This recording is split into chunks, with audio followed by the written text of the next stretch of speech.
These Yeah, they clicked on them. Welcome, everyone. Welcome to the quarter four, the 2023, October 1 to December 31st annual report, public meeting and summary. And at this time, I'll turn the meeting over to Scott Jellison. Thank you, Mr. Chairman.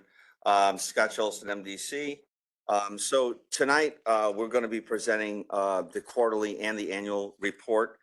I just want to clarify that the annual report is different from the quarterly report, given the fact that we are required to post 30 days in advance, and we also have to give opportunity for 30 days notice for comments.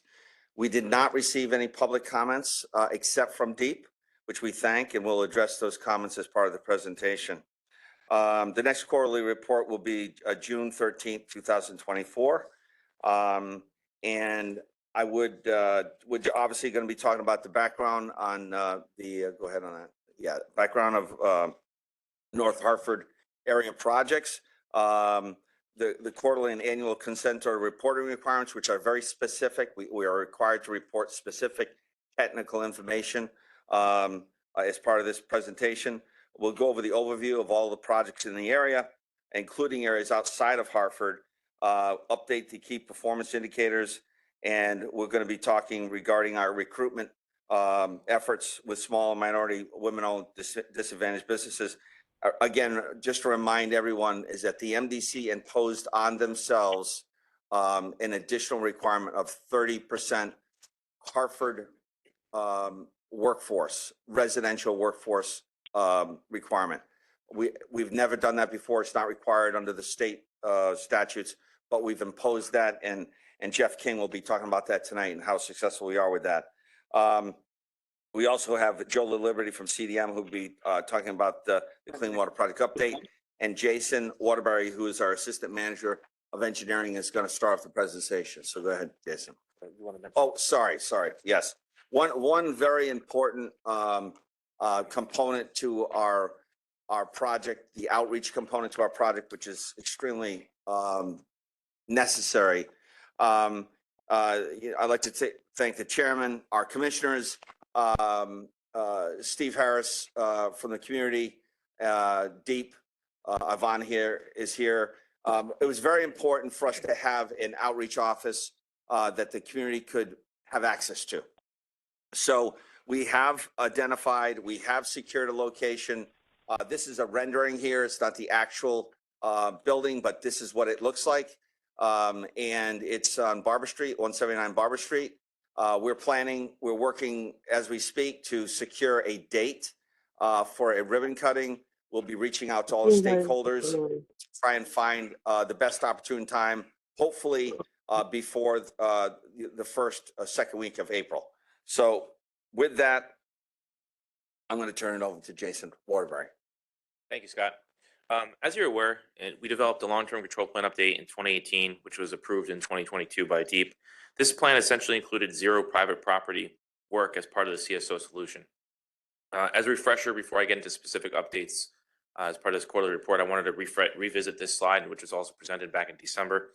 As you know, in response to concerns raised by the public, we worked with DEEP and shifted their approach of that 2022 plan to incorporate more projects that provide a more immediate community benefit while still achieving CSO reduction goals. This change in approach really took shape as part of what became known as the North Hartford Pilot Program, which I'll mention a couple times throughout this presentation. The areas for the North Hartford Pilot Program are basically the 6 community neighborhoods that are located on the map on the screen. And that shift really to private property work and community benefit is detailed with the items with the focus shown on this slide. The term community benefit is one you'll hear discussed several times throughout this presentation. The best way to give an example of it is really the concept of private property improvements that we have incorporated into our CSO plan going forward. Over time, you'll see the metrics presented on this slide, the backwater valve private property work on the left, and the lateral renewal replacement work on the right on this slide, which I'll give more detail later on as to what those actually entail. You'll see those numbers increase as later on in slides as we complete work going forward. But the purpose of this slide is really to show the comparison of the original 2022 plan versus where we are right now with our modified approach and the North Hartford pilot program. You'll see a significant increase in lateral renewal and replacements, and as well as backwater valve and private property work.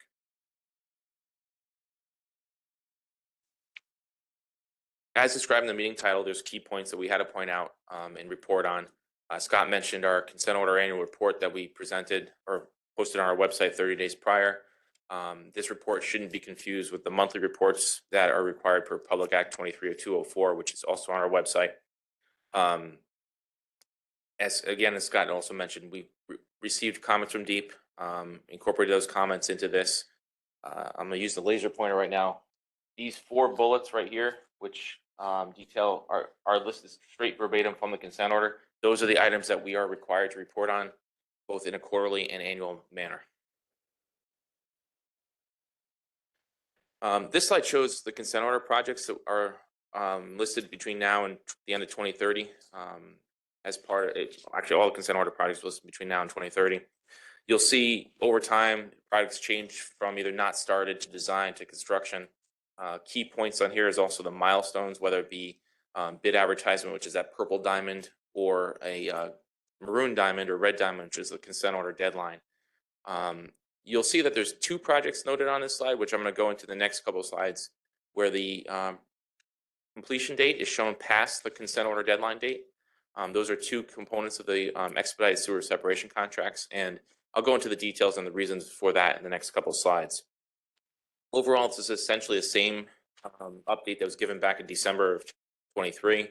There's 2 more projects that have moved in, that are moving into construction right now, and 2 more that are bidding right now.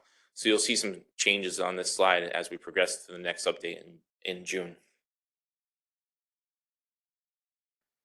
With regards to the expedited sewer separation projects, in order to proceed in the quickest, most efficient manner, we broke this program up into 4 individual projects. They're the 4 projects that are listed on the screen, which is Brantford, Durham, Westland, and Windsor. Over the course of the design, we identified, sorry, let me step back a second. Over the course of the design, we identified some additional work, which I'll go into the next slide, but the initial concept of this program was 8,000 feet of storm drainage work and private property work with up to 160 properties on those 4 streets. Again, and the other key point on this slide is that within the consent order, there's 2 milestones associated with expedited sewer separation work. One was the right-of-way work, which was to be completed by the end of 2024. And that's the maroon diamond that exists on the slide previously. And the other one is the private property work, which is basically a year after the right-of-way work is done. Now, as we progress through the design, we identified some certain areas where we can expand the scope of the project and achieve a significant additional benefit to the community at a minimal cost increase. The 2 areas that we focused on for additional scope were Garden Street and Risley Street within the Weston Street project area, and then Main Street on the Windsor Street project area. In doing so, we were able to increase the private property that would be covered by this program by 60%. It's an additional 97 properties. In concurrent to that, we also added in a water main work in some of these streets, and we also identified some utility conflicts as part of this. And all of this is going to add up to what's going to be shown on the next slide here, which is that as a result of the increased scope, which on this slide right here is shown as the red areas, with the blue being the original scope, and the utility conflicts, it really drove the schedule of the Westland Street area and the Windsor Street area beyond the current deadline of 2024. It's worth noting that both Durham and Brantford Woodstock projects are on schedule, and in fact, the private property work on both of those areas will be completed ahead of schedule. However, we were not able to increase the scope of these 2 areas, address the utility conflicts, and still complete the work by the end of 2024. We submitted a request to DEEP. Initial conversations with DEEP with regards to the schedule change for those 2 particular streets have been positive. And in general, DEEP is on board given the additional properties and the additional CSO reduction that these scope additions have resulted in. This slide is another consent order requirement. We're required to identify specific neighborhoods that each project is associated with, as well as what the CSO reduction will be in a one-year storm and in a typical year. I'm not going to read line by line on this slide. Some projects have bigger values than others for different reasons. For example, N30 has a very small value, but that's because that CSO barely activates right now. So there's really not much CSO. While other separation projects or rehab projects will have a much greater value in a 1 year or a typical year. Concurrent to the consent order work, the district is also progressing with sewer separation work, or sorry, sewer improvement work throughout the rest of our service area. The primary drivers behind that are our CMON program, which is our maintenance program, or our sewer asset management program. The first two bullets on here, which is our sewer easement clearing project and our program, and our easement sewer rehab program, are components of our consent decree required CMON program. They are progressing, as you'll see, with the easement clearing work. We've already knocked off 4 of our 8 towns in our 5th town right now.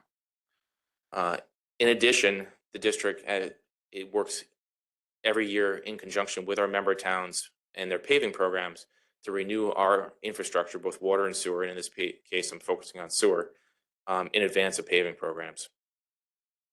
That's the work that's highlighted. That's the work that's highlighted here with quarter 4 having work completed in Bloomfield, East Hartford, Hartford, and West Hartford, all in advance of their 2024 paving programs. One other key note and change is that in order to stay in line with the rest of the rehab work that we're doing throughout our consent order required work, this lining work and sewer repair work now includes sewer lateral lining also. So it's not just areas in North Hartford that are getting the sewer lining aspect when we do our rehab work. I'm going to go this slide. I got to click through. So this slide shows basically the North Hartford pilot program. The first contracts that came up are the expedited sewer separation projects. You'll see that the right-of-way work is considered in construction. That's why it's noted with that gold box, and the private property work is noted as in design, as we have started the designs for private property work on both Durham and Woodstock Branford. And now we're continuing into Westland Garden. Now, the red areas that just showed up on your screen are the additional areas that we identified and have decided to increase or include into these projects due to the benefit that they present. Moving along, the first sewer rehab project that we moved into construction on was known as the Tower Avenue area. That project is in construction and it went into construction early quarter 3 of last year.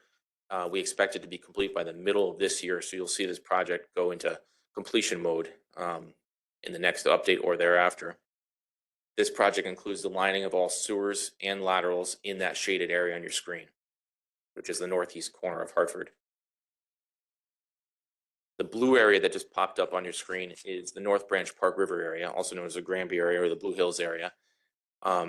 This project, if you live in this part of Hartford, the northwest corner, you'll see that construction actually started in the last week or two with our contractor, National Water Main, starting to do the work required for this. This project includes the lining of all sewers and manholes, as well as sewer laterals in that shaded area. It is a multi-year project, and it's going to have a massive benefit to our system and the residents. In similar fashion, the North Meadows area, which is just south of that northeast corner tower area, it's again the same scope with the sewer rehab and the lateral lining. That project is expected to start construction very soon, probably around the middle of this year.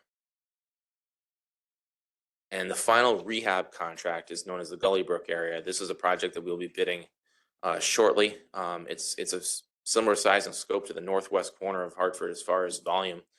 It is, again, all the laterals and mainline sewers in that shaded area of Hartford. It's essentially the central part of North Hartford. Another key component to the North Hartford pilot program is the drainage study, which has a slide on, and I'll go into the details of it.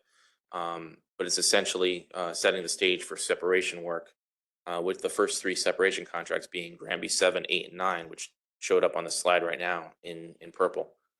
Those three contracts were expected to start the design in the middle of this year, following the completion of the drainage study, with the goal of having the construction done by the end of 2028.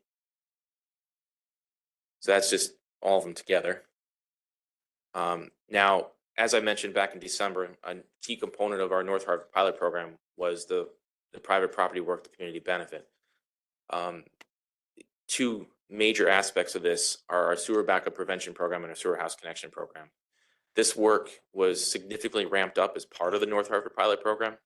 The main objective through both of these programs is backup prevention for the customers, whether it be through plumbing improvements in their basement or rehab and repair to the house connection, the lateral, which is the pipe that goes from your house to the main. It's actually shown as the red highlighted segment on your slide right now.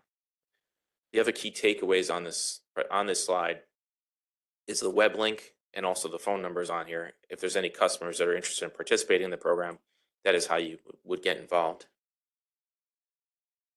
Now, lateral lining is something I've mentioned a couple times already in this presentation. It's also house connection lining. House connection laterals are kind of used interchangeably here at the district. It's a key component to the success of the North Hartford pilot program, from both protection to the customers themselves, as well as infiltration removal and CSO reduction within our system. The lining itself is done in a two-part process, and I wanted to highlight that as part of this program because customers are going to start to see a lot of notifications about that as we progress.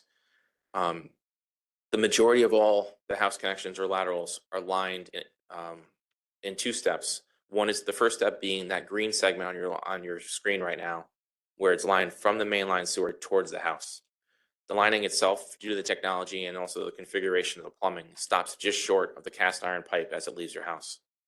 So that portion in the middle, or the red portion, does not get lined when we line from the mainline sewer. So the second step is the lining of that blue segment, which is essentially the cast iron as it leaves your house, and the red portion in between the cast iron and as it connects to the portion that we've already lined in green. That's typically done about 3 months after the first step. However, one of the key things that I wanted to point out is that all of the work on private property, so you'll see the red dash private property line on here, requires permission from the property owners. So it's very critical for property owners to pay attention and focus on the outreach efforts that we have underway and are going to continue underway as we try to bring this benefit to the customers and also achieve our CSO reduction. Now, we have other consent order projects outside of North Hartford that are still located within Hartford. The first three on the screen right now are sewer rehabilitation contracts, similar to the ones that are happening in North Hartford. The two that are in construction right now are nearing completion, and I expect them to be complete when we give updates later on this year.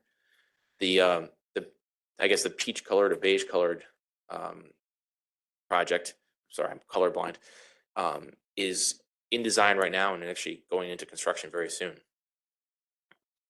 And then finally, there's one more coming. The next project inside Hartford that is a consent order project is the tunnel. Many people have probably seen many presentations on the tunnel.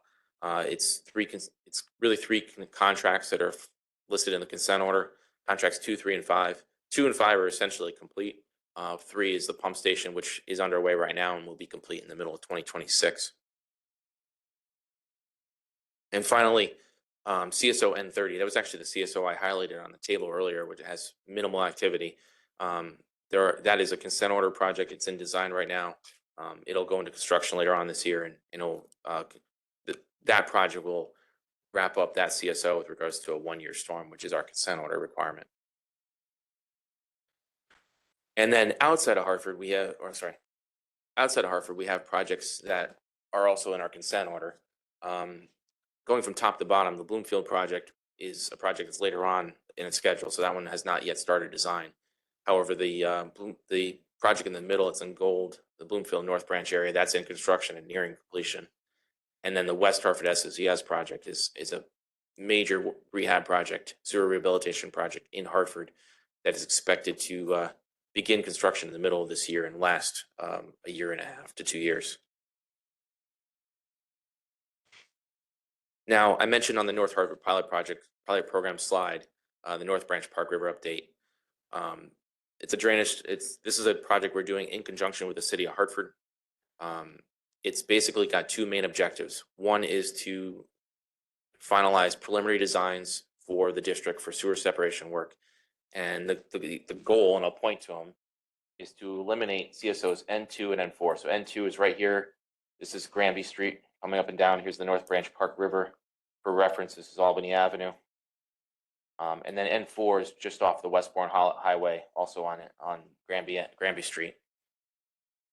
So the first objective is the preliminary designs for CSO separation for those two CSOs. However, the second part of this, and it's the city of Hartford's component, is what improvements are needed for the city's flood control assets in order to mitigate the flooding that this area frequently sees. This study is going to set the stage for the final design work that for those first three separation contracts I mentioned earlier. We're expected to finish the study in the middle of 2024. Some key components that happened in quarter four for your quarter four update is we finished the field work associated with the river study, the drainage study part of it. And as part of that, we actually identified some blockages in the Park River conduit, which the city then immediately went out and cleared. This slide is, Scott had mentioned some key performance indicators that we're required to report on. We've actually broken up into two slides. This is district-wide, and then there's another slide that is specific to North Hartford. These were items that were listed in the consent order. They're mainly items that you'd associate with the progress of the program overall. So you'll see activities listed for quarter four. You'll see the 2023 annual, which is really just July to the end of December, because again, we started our program in July. And then you'll see total to date. Really over the course of 2024 and 2025, you'll see these numbers significantly increase as projects move from design into construction and then eventually into completion. Some key items to look on here is really at the number of laterals inspected, the number of laterals improved, and also the backwater valve and private property work. Those are really a real focus point of our pilot program, and you'll see those numbers significantly jump over the next year and change. Same slide, except this one's specific to North Hartford.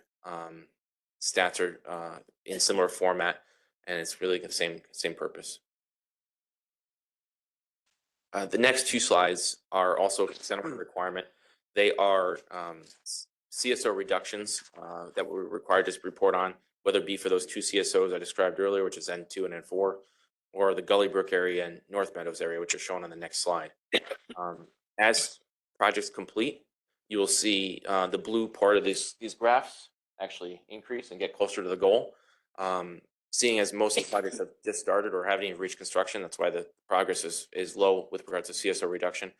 But by the end of 2026, which is really the end of the North Hartford pilot program, you'll see these numbers significantly increase as a lot of these projects wrap up.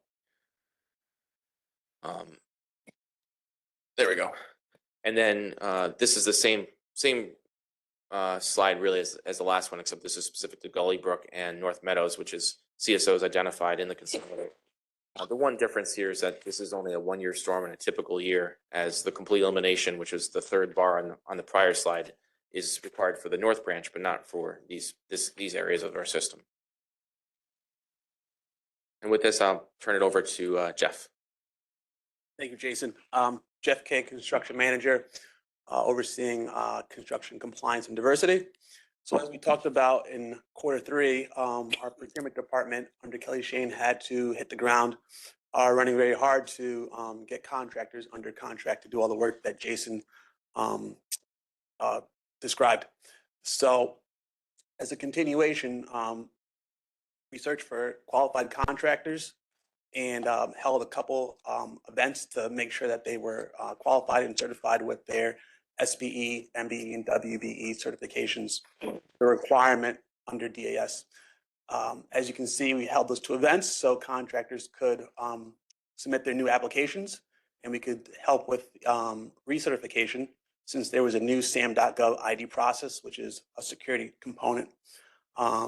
Again, we put out a second round of RFQs for the backwater valve and house connection programs, since we understand the challenges in running a small business, and our communications department helped advertise these opportunities through the 3 local newspapers and the Hartford Current. Next slide. So in Q3, we talked about all of the seed planting. So a lot of partnerships were made, and as a result, these are some more events that we went to talk about the bidding opportunities for contractors and to find local labor to do matchmaking with contractors who would be working for the district. So we attended the Connecticut Construction Industry Association's annual meeting. The Minority Construction Council held some member meetings, which we attended so we could talk about the RFQ opportunities. We would attend the weekly meetings with the Greater Hartford African American Alliance, as well as an internship event with the University of Hartford that we went to. And we also ended up having a mini job fair at Hartford Public High School with some of our best contractors and partners, where we were able to talk about our workforce development program, which came through all these efforts. Next slide. Continuing, because this was a second round of bidding, we wanted to make sure we got proper contractors out there. We went to the Construction Expo that the Minority Construction Council held on October. We were actually recognized and given an award for advancing the cause in minority construction. At that event, we met FAD Mechanical, which is a Hartford MBE, who attended our mandatory pre-bid and submitted a proposal. At those mandatory pre-bids, we go over the scope of work and the expectations of the goals that we have. So again, a lot of these partnerships started to transform this local labor recruitment goal, and we started to really form a workforce development program. And these are some of the events or things that happened as a result of that. So the CCIA and the CTEC schools, which is the Connecticut Technical Education Career Systems, they're launching a new online portal where municipalities, students, and graduates can all, kind of be like an Indeed website. We can all go there to keep in contact and talk about these opportunities that are out there. So that online portal should be kicking off this year sometime, so we can report back on the success of that. We ended up creating a work-based learning program brochure, which is a transformation from our Learn and Earn program. And again, with these partnerships that we created, we ended up putting together a Tri-Trade program, which is going to happen this April. So as a result of all these efforts, this is the outcome in Q4. So we are hitting our 30% Hartford resident goal. So all the hours worked in Hartford, 30% will be from Hartford residents. We ended up hiring 1 Hartford resident through matchmaking in Q4, and we had about 7 Hartford residents reach out, and we'll work with them whether they need resumes or their OSHA 10 or whatever the case may be. So if any opportunities pop up, we can fill those voids. And with the work-based learning program, we were able to work with these schools that you see here under CTEC or the Hartford High School, and we basically would be doing additional presentations, doing some construction site visits through our Tri-Trade program, and attend and put together some more job fairs. Another metric here, like I talked about under the workforce development program, is at this Tri-Trade event, we're going to be training students through various aspects of whether they're working for the MDC or they're working for a contractor. We're putting together a comprehensive training program so that we could expose a lot of these high school students who aren't looking to go to college to take more of a hands-on career approach. So as far as the metrics of where we are, in Q4, we worked a total of 4,000 hours for Hartford residents, which was a 31% goal. And to date, we're at 32% with a total of 5,600 hours worked. Next slide. As far as the dollar amounts, as far as works going to these MBE and WBEs, in Q4, we exceeded our 3% MBE goal, and we are working up to our WBE goal. Just because that number is down in the 2% range doesn't mean we're not tracking and hitting that goal. Sometimes, well, not sometimes, but you have different sequences in construction where we could be using a landscaper that's a WMBE, so they just haven't completed that work yet for us to get the credit for their participation, since this goes on a billing basis. So overall to date, we're exceeding our MBE goal, and you can see we're climbing up to that 5% goal for WBE. So I'll let you, Jason. And Jeff, before Jason starts again, would you talk about the 21 students that are going to be here for April vacation? Sure. Yeah. So last week we went through a review process. We had about 55 applicants, 37 from our member towns, and we ended up accepting 17 students from our member towns. In Hartford, we had 8 applicants. 3 got accepted into the program, and 2 are on the waiting list. And we're excited to see how that turns out. We'll be having our local unions attend that event. They'll be taking the first half of the day. We'll be taking the second half of the day, teaching more about what we do at MDC. And, the union's local representative, Yolanda Rivera, will be attending on Friday, so she can talk more about union opportunities if students choose to go that way. So we're looking forward to that. I think it'll be a great success. Great. Thank you, Jeff. Thank you, Jeff. The Clean Water Project charge, as many people know, is the sewer charge that shows up on your water bill. This charge is really what's paying for the Clean Water Project and the integrated plan. Early on in our negotiations or conversations with DEEP and EPA, when we were looking at shifting our focus as part of the long-term control plan, we made a commitment that to both our board and our customers that we were not going to increase that charge more than it was already forecast. Now, the original forecast, the reference point, is that dashed line on this screen that was presented in September 2022. And then the solid blue line is where we are right now, or where we're currently forecasting is officially September 2023. As you can see on that, we met our commitment. The goal is that we're able to do all this work while still maintaining the original forecast of rate charges to our customers. Again, that rate charge was done based on an affordability analysis.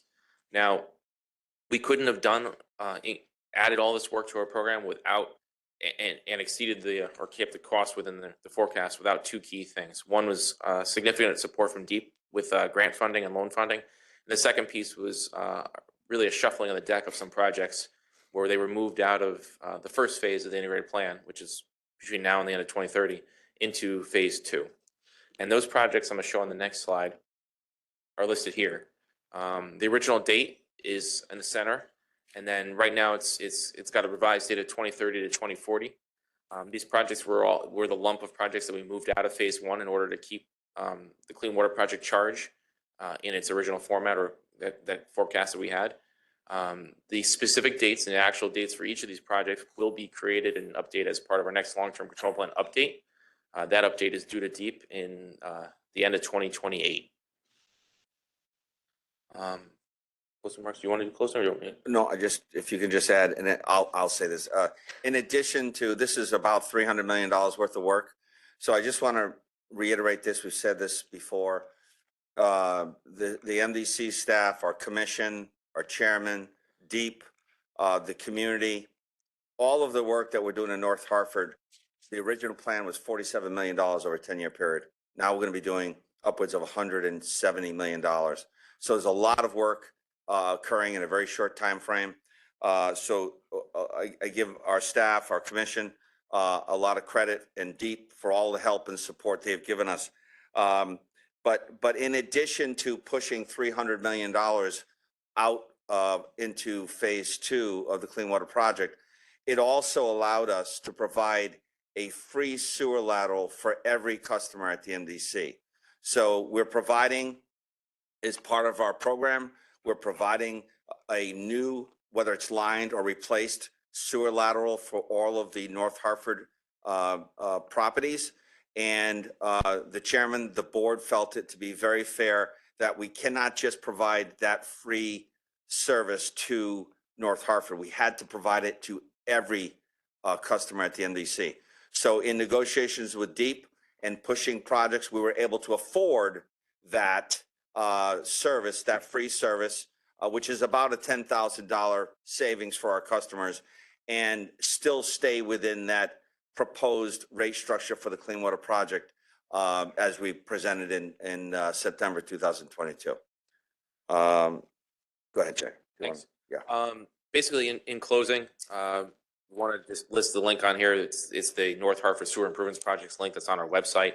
That includes sublinks to every single project that we went over tonight within North Hartford. We also frequently attend NRZ meetings.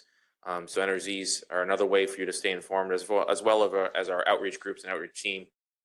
And then, as we presented back in December, we're going to have quarterly updates the second Thursday of the month, March, June, September, December. So our next update meeting will be June. And with this, we'll close for comments and questions. Thank you all very much. And Scott Jellison is absolutely correct. And you hear the old adage, it takes a village to raise a child. And this didn't happen in a vacuum between 1, 2, but everybody in this room and dozens more throughout the state in various agencies and in municipalities all came together to make this process and this program work. And it's tough to describe. You know, you think about just driving along in your family car, and then all of a sudden find yourself in an Indy 500 race car in the middle of a race traveling at 200 miles an hour. That's where MDC and Scott and his cabinet and his team found themselves, and they've done a truly remarkable job, in my opinion. Before I move on to public comments and questions, I would like to recognize Commissioner Al Huffman, who is in attendance tonight. Al represents West Hartford, and he's also chair of the Bureau of Public Works. So I thank you for attending, Al. And with that, we will move on to public comments and questions. Bridget Prince.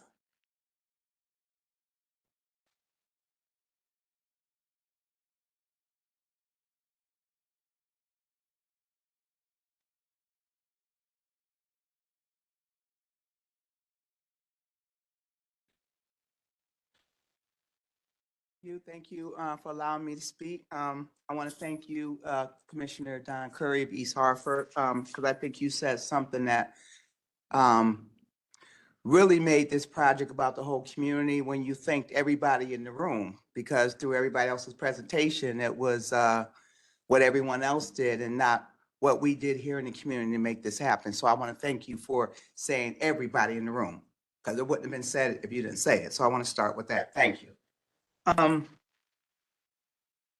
mean, for those of you who don't know, you know, this all came about through the efforts of me and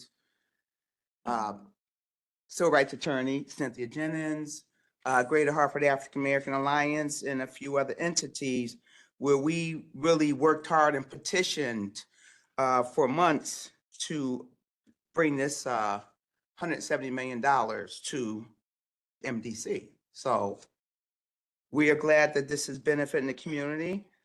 Jason, that was an excellent presentation. It was excellent. Jeff, it was a great presentation. I can say we're very happy to see how far this has gone in just a few short months. Thank you,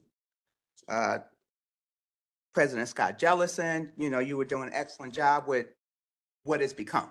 So I just really want to thank you and everyone else. I do have a question, and actually I proposed this question to Jeff last Saturday. We are in the same African American Alliance meeting. We talked about a lot of the residents having outdated electrical systems, and I know actually Commissioner, one of the other commissioners from Hartford talked about this. Is it possible to actually get funded? I know it's not MDC's responsibility to deal with electrical systems, but you have a lot of buildings and a lot of homes where it's going to be difficult for the backwater valves to function properly if the electrical systems are not upgraded. So we talked about that, and I know Jeff had mentioned rebuilding Hartford, I believe it's called. Rebuilding Together Hartford. Rebuilding Together Hartford. But I guess my question, because I'm still thinking on a federal level, in the bipartisan infrastructure funds that are still available, that I don't think has been fully tapped into. And I don't know what the city of Hartford is doing. And from what I understand too, the MDC can apply for specific grants, but I think this is something that the city of Hartford needs to do.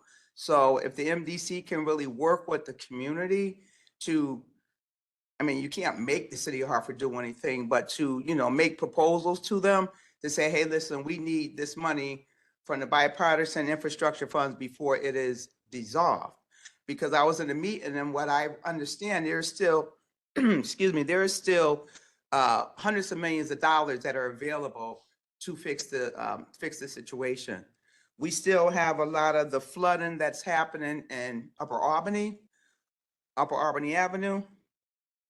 And I know I was trying to understand how you decided which streets to work on, which mains to repair in the north end of Hartford, when I believe it's like about 4 streets, but we still have a large sector of Upper Albany Avenue that is really horrific when it rains. You know, last July, that's where a lot of the flooding occurred.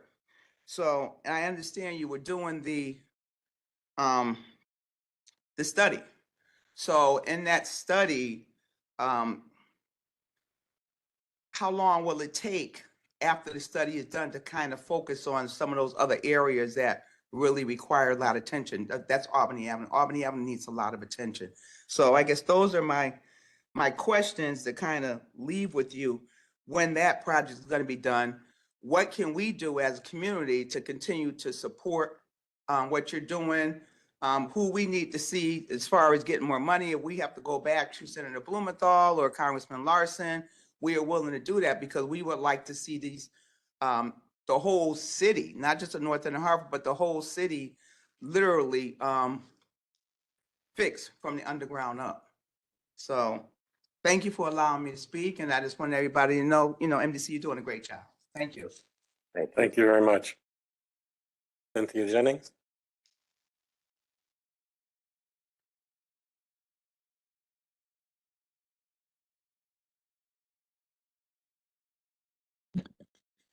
Thank you. I want to ditto what Bridget talked about. Hold on a second. I had some concerns that I also wanted to address. One of the concerns is that there are patches that have created a real tire hazard in the city of Hartford. And I mean, I know several people, including myself, who've lost $200 tires, can't get them replaced because the city is not going to replace their tires. So I'm wondering if there's any way that those patches could be looked at and fixed so that we don't have that hazard and that liability continue. If you go down Tower Avenue, you're going to see a whole ridge of holes, right? You know, one after the other, where the water main was lined, I guess. So I think that was one concern I had. The other concern that I had was whether or not first of all, I think it was Scott Jellison who talked about the $300 million and the fact that now all the residents can get the free sewer lateral. So does that mean everyone? Because I know some of the residents had clay laterals and they said, well, there was nothing wrong with them. They looked at them with a camera and they said they won't be replacing those. Well, eventually, I believe they'll probably have to be replaced. So if there's enough money now to do all of them, I think we should do all of them when we actually go through and complete the assessments that were made initially. That's just a recommendation. I think that's important because we may end up having to do them later, and nobody wants to go back and do that kind of work, and there may not be money to go back and do it. The other thing I think was that I thank you, Jason, for that presentation. I just think if we had something very brief where you could tell residents who are talking about this project, what changes they can expect to see on their streets and in their homes as a result of the sewer separation project. And, exactly what is a 1 year, increase or whatever it is, and make sure that there are maybe 3 things that residents can leave with that tells exactly what they could expect and why this sewer separation is taking place. Okay.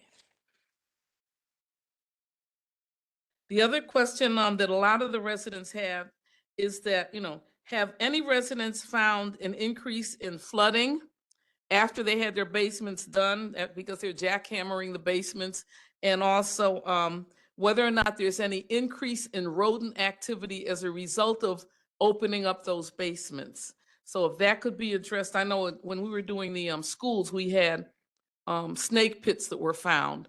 And so they immediately got on them and addressed that issue. So the question is whether or not there's going to be an increase in rodent activity as a result of having your basements done. I did ask one of the contractors, but the person that I asked didn't have the answer. So I said, oh, perfect to ask it tonight. And I have to say that we are pleased to see the increase in the amount of Black and Hispanic workers on the job sites in North Hartford. That has never happened. It's got to be a first time ever that any work sites have been demographically represented. And I think that it's, I want to say that it's never happened before, but we certainly are pleased to have it happen with this project. It has happened with the school building committee, but this project is, is really visible, highly visible, and people are out there that are supporting their families. So it's important. We've even seen women out there. So I think it's very important that we continue that kind of activity. So let me see if I had anything else to say. No, just the fact that Jeff King, I appreciate him and the way he comes to the African American Alliance meeting and explains things and participates in the entire process. It makes it very easy for our residents and people who are listening to understand what's going on with the project and also to trust the project. Was anything said about the facility, the building, not the building, but the office that opened up on Barber Street?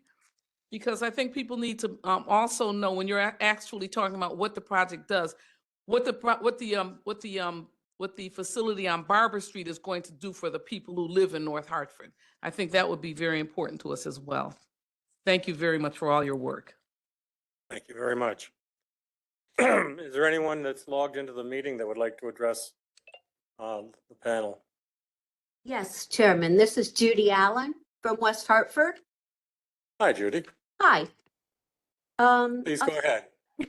A special concern to me is how the public can access information about the 2023 integrated plan.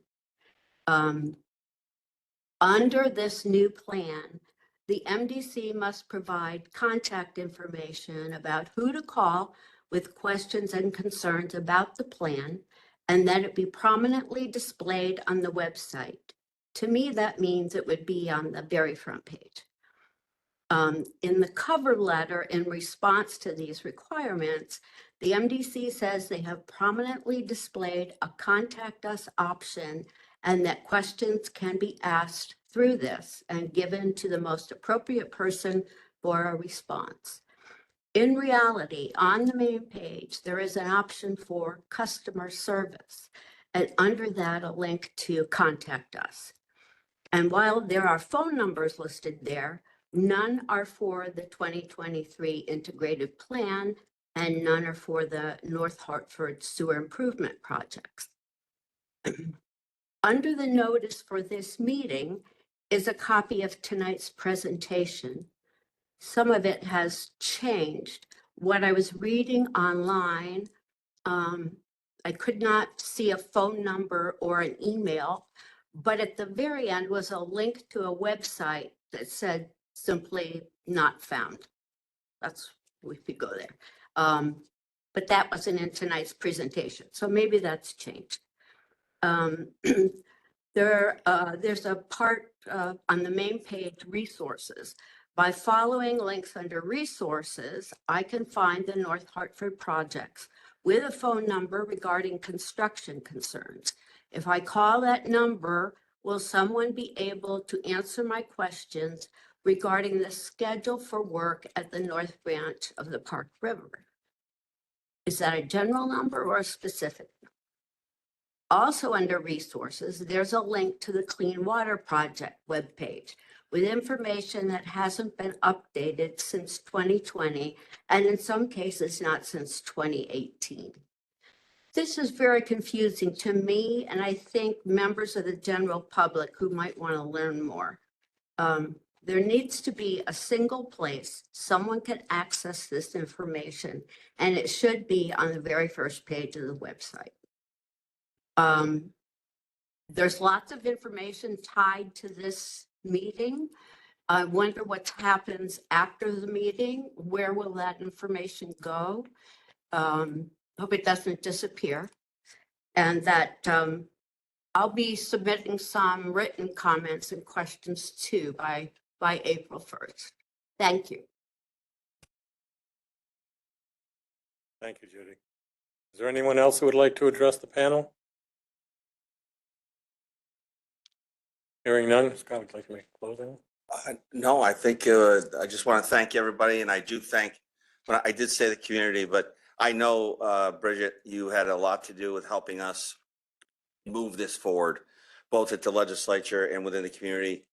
And we really appreciate all of your efforts. It's a positive, this has been a very positive thing for the MDC, for the community, for DEEP, where hopefully this project is going to be the pilot for the nation. You know, I mean, because the way that CSO overflows have been dealt with across the nation have been simply remove stormwater so that it doesn't overflow at the river. And we've convinced DEEP, and DEEP supports us 100%, especially by giving us grants and loans to let's remove it from the home first. And that's the starting point. And that provides a community benefit. It provides new infrastructure to the home, new roads, new sidewalks, and backwater valves and sump pumps. So Attorney Jennings, both of you have been very helpful in getting us to where we are. We do appreciate that. All right, thank you all again, and drive safe and have a good evening. Yes, thank you.